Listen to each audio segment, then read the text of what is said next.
नमस्कार दोस्तों, स्वागत है आपका इस नए वीडियो में। इस वीडियो के थ्रू हम लोग पॉलिटी से रिलेटेड इंपॉर्टेंट क्वेश्चंस डिस्कस करने वाले हैं। तो अगर आप किसी भी एग्जाम्स की प्रिपरेशन कर रहे हो तो भाई ऑब्वियसली आपके लिए पॉलिटी इंपॉर्टेंट है। तो वीडियो को स्टार्ट करते हैं। फर्स्ट क्वेश्चन है आपका, the inaugural session of supreme court of India took place on, बताइए सुप्रीम कोर्ट का जो इनॉग्रल सेशन है ये कब हुआ। देखिए, ये हुआ 28 जनवरी 1950, 28 जनवरी 1950 में। ठीक है, चलिए अगला question. Who was appointed as, यहाँ पे असेंबलीज होगा, यहाँ पे कॉमा है, बताइए who was appointed as assembly's constitutional adviser in 1946 during the framing of Indian constitution. बताइए कौन जो है अपॉइंट हुए थे असेंबली के कॉन्स्टिट्यूशनल एडवाइजर 1946 में, जब फ्रेम हो रही थी हमारी भारतीय संविधान। पीडीएफ के लिए आपको डिस्क्रिप्शन में टेलीग्राम का लिंक मिल जाएगा, आप ज्वाइन कर सकते हो for PDF and main updates. तो ये कौन अपॉइंट हुए थे? ये अपॉइंट हुए थे बी एन राव। अगला question, how many members were there in drafting committee of Indian constitution. बताइए कितने मेंबर्स थे ड्राफ्टिंग कमिटी के इंडियन कॉन्स्टिट्यूशन में।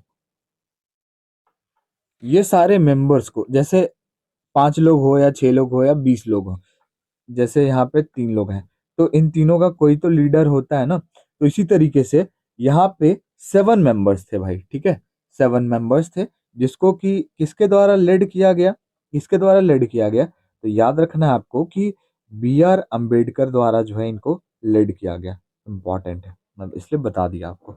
अगला question, who headed the provincial constitutional committee. बताइए प्रोविंशियल कॉन्स्टिट्यूशन कमिटी जो है इसको किसके द्वारा इसकी अध्यक्षता की गई।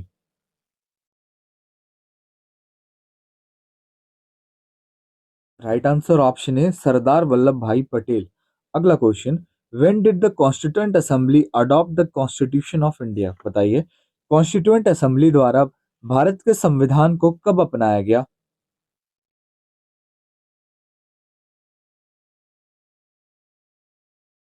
राइट आंसर हो जाएगा 26 नवंबर 1949। ठीक है, अगला question, who describe the preamble of Indian constitution as the political horoscope of Indian constitution. बताइए किसने जो है प्रियम्बल को डिस्क्राइब किया गया as a political horoscope of Indian constitution.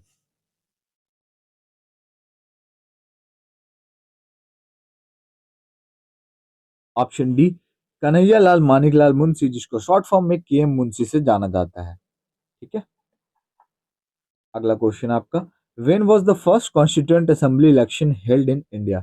बताइए पहला कॉन्स्टिट्यूएंट असेंबली इलेक्शन जो है ये भारत में कब हुआ।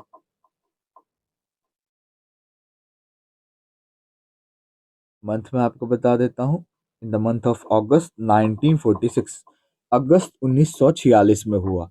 अगला question, in which of the following year did the Indian national Congress make the demand for constituent assembly. बताइए इंडियन नेशनल कांग्रेस ने जो है भारतीय संविधान के लिए, मतलब कॉन्स्टिट्यूएंट असेंबली के लिए कब डिमांड किया। Sorry, constituent assembly not Indian constitution, assembly के लिए इन्होंने कब डिमांड किया है ये आपको बताना है। ये हो जाएगा 1934। ठीक है, अगला question, when did the first meeting of constituent assembly take place. बताइए कॉन्स्टिट्यूएंट असेंबली की पहली मीटिंग जो है ये कब हुई। इसमें एक और ऑप्शन आप ऐड कर लेना, ये हो जाएगा आपका दिसंबर 1946। ये 1946 है, थोड़ा सा हैंड राइटिंग, इसके लिए आप माफी माफी चाहूंगा मैं। तो ये हो जाएगा दिसंबर 1946 इसका राइट आंसर। ठीक है, पहला meeting. The idea of residual power in the Indian constitution has been taken from the constitution of. बताइए रेसिडुअल पावर का जो आइडिया है भारतीय संविधान में ये कहाँ से लिया गया है। तो देखिए रेसिडुअल पावर जो है ना ये आपका कहाँ से लिया गया है, कैनेडियन कॉन्स्टिट्यूशन से, कनाडा से लिया गया है भाई। ठीक है, which of the following feature of Indian constitution was taken from the Soviet Socialist Republic, that means कौन सा जो है रशिया से लिया गया है इसमें से इंडिया। बताइए क्या हो जाएगा, फंडामेंटल राइट्स यहाँ पे होना चाहिए। ठीक है, चलिए देखिए सबसे पहले मैं आपको बता देता हूँ, ऑप्शन नंबर डी, पंचवर्षीय योजना जो है ये रशिया से लिया गया है। यहाँ पे देखिए, प्रियम्बल जो है ना, प्रियम्बल लिया गया है यूएसए से, अमेरिका से। कंकरेंट लिस्ट जो लिया गया है ऑस्ट्रेलिया से। फंडामेंटल राइट्स लिया गया है अमेरिका से, याद रखिएगा। 5 year plans Russia, preamble USA, concurrent list Australia and fundamental rights also USA. अगला question, in which part of Indian constitution are centre state relation mentioned, बताइए। सेंटर स्टेट रिलेशन कौन से पार्ट में भारतीय संविधान के मेंशन्ड है?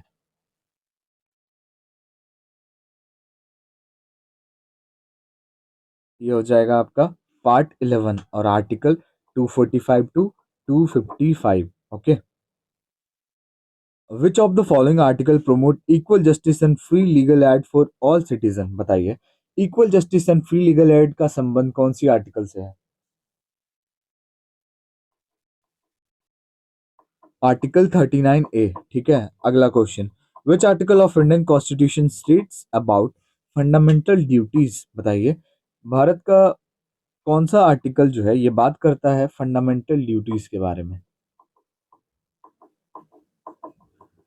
तो भैया आर्टिकल 51A। और फंडामेंटल ड्यूटीज लिया कहाँ गया से है? रशिया से लिया गया है, यूएसएसआर। ठीक है। Which of the following article is related to freedom of religion in the Indian constitution? यहाँ पे कॉन्स्टिट्यूशन नहीं है, आप लिख लेना इसको, बताइए।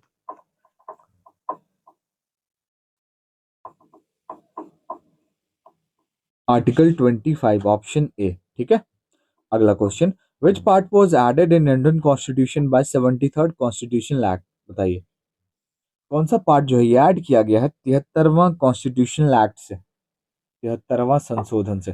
संशोधन के लिए भी मैं आपके लिए अलग से अभी रिवाइज करवा दूंगा आपको, एक अलग से क्लास आएगी इसकी। तो ये हो जाएगा आपका पार्ट 9। ठीक है। पार्ट 9 है क्या, याद रखिएगा। पार्ट 9 में आपको पंचायत से रिलेटेड चीजें देखने को मिलती हैं।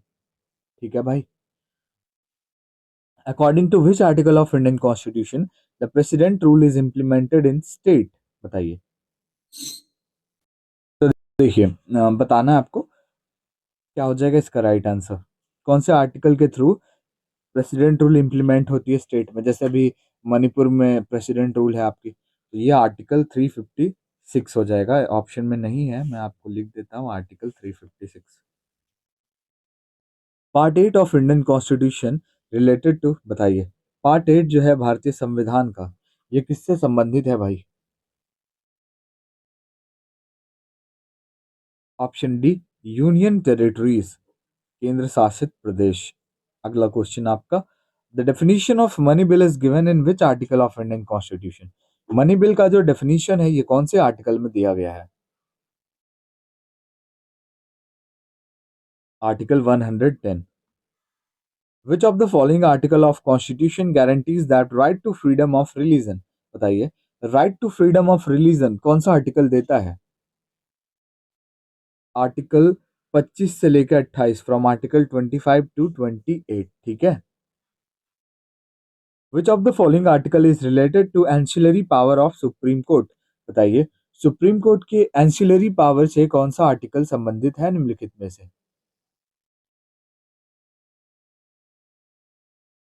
Article 140। Which article of Indian constitution mentions that Lok Sabha must have a speaker and a deputy speaker? कौन सा आर्टिकल ये कहता है कि लोकसभा में एक स्पीकर एंड डिप्टी स्पीकर होने ही चाहिए?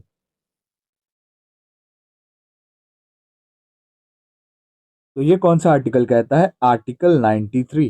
ठीक है। Option A. चलिए, which of the following article of Indian Constitution states that there shall be a vice president, not vice president? Okay, VIC, बताइए। PRESI होगा यहाँ पे, SID, प्रेसिडेंट। बेसिक है, थोड़ा सा मैनेज कर लिएगा। Article 63। The article of Indian constitution deals with the pardoning power of governor, बताइए। पार्डनिंग पावर, जैसे राष्ट्रपति के पास क्षमा करने की शक्ति होती है, वैसे ही गवर्नर के पास भी होती है। तो कौन से आर्टिकल के तहत होती है? ये होती है आर्टिकल 161 के तहत। एंड आपका लास्ट क्वेश्चन है, which of the following article of Indian constitution related to oath और अफर्मेशन बाय द प्रेसिडेंट? बताइए, ओथ और अफर्मेशन से कौन सा आर्टिकल संबंधित है? यहाँ पे आर्टिकल, ये पोर्शन काट दो, अब बता दो मुझे। यहाँ भी है, कौन सा सही हो जाएगा इन पांचों में से? 52, 46, 87 या फिर 60? तो 60 ही सही हो जाएगा, बाकी ये नहीं होंगे, ऑप्शन ये वाला। ठीक है, आई होप वीडियो आपको अच्छी लगी। वीडियो अच्छी लगी और हमारे चैनल पर आप नए हो तो लाइक शेयर एंड सब्सक्राइब जरूर करें। मिलते हैं नेक्स्ट वीडियो में।